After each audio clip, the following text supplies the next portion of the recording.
അംഗനവാടിക്കാക്കി തരട്ടെ? പോരെ, നമുക്ക് അംഗനവാടി പോവാ. ഞാൻ പോട്ടെ? അപ്പൊ ദേവൂട്ടിനെ പറഞ്ഞു പറ്റിച്ചിട്ട് പോണത് വേറെ എങ്ങോട്ടുമല്ല, ഓണം സെലിബ്രേഷനുള്ള കുറച്ച് ഡ്രസ് മെറ്റീരിയൽസ് എടുക്കാൻ വേണ്ടിയിട്ടാണ് കേട്ടോ. പോയത് ഞാൻ ഒറ്റയ്ക്കാണെങ്കിലും എനിക്ക് കൂട്ടിനുള്ള ആൾ അവിടെ തന്നെ ഉണ്ടായിരുന്നു. വേറെ ആരുമല്ല, എൻ്റെ സ്വന്തം അനിയത്തി. അവളിപ്പോഴും ക്ലാസ്സിന് വരാറുണ്ട് കേട്ടോ. ഞാനിപ്പോൾ ദേവൂട്ടിക്ക് പനി ആയതുകൊണ്ട് കുറച്ച് നാളായിട്ട് ഇപ്പോൾ ക്ലാസ്സിനൊന്നും പോകാറില്ല.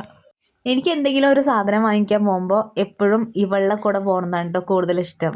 ഒരു ടെൻഷനും ഇല്ലാണ്ട് ഫ്രീ ആയിട്ട് ഇഷ്ടമുള്ളത് തിരഞ്ഞ് പതുക്കെ എടുക്കാം. ഞാനാണെങ്കിൽ എന്തെങ്കിലും വാങ്ങിക്കാൻ പോയി കഴിഞ്ഞാൽ ഒരുപാട് സമയമെടുത്ത് മാറ്റി മാറ്റി നോക്കിയിട്ടൊക്കെയാണ് കേട്ടോ എടുക്കുന്നത്. അതായത് നമുക്ക് അഫോർഡബിൾ ആയിട്ടുള്ള റേറ്റിന് അത്യാവശ്യം നല്ല ക്വാളിറ്റി ഉള്ള, അല്ലെങ്കിൽ കുറച്ച് കാലം നമുക്ക് യൂസ് ചെയ്യാൻ പറ്റുന്ന ഒരു സാധനം എടുക്കണം.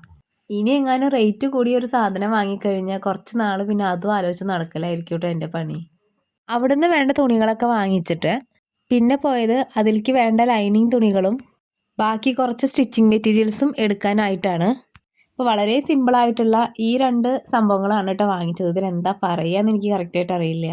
പിന്നെ വളയും മാലയും കമ്മലൊക്കെ വാങ്ങിക്കാനായിട്ട് പോയെങ്കിലും ഈ ഒരു കമ്മൽ മാത്രമാണ് കേട്ടോ ഞാൻ വാങ്ങിയത്.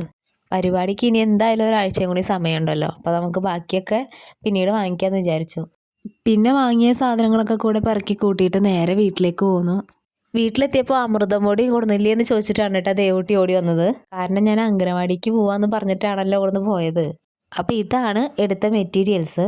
ഇനി ഇവന്മാരെ സ്റ്റിച്ച് ചെയ്ത് സുന്ദര കുട്ടപ്പന്മാരാക്കി എടുക്കണം. നേരെ ഏകദേശം 2 മണിയൊക്കെ കഴിഞ്ഞതുകൊണ്ട് തന്നെ നല്ല വിശപ്പുണ്ടായിരുന്നു. അപ്പോൾ പിന്നെ വേഗം ഫുഡൊക്കെ കഴിച്ചിട്ട് കുറച്ച് നേരം സുഖമായിട്ട് കിടന്നുറങ്ങി.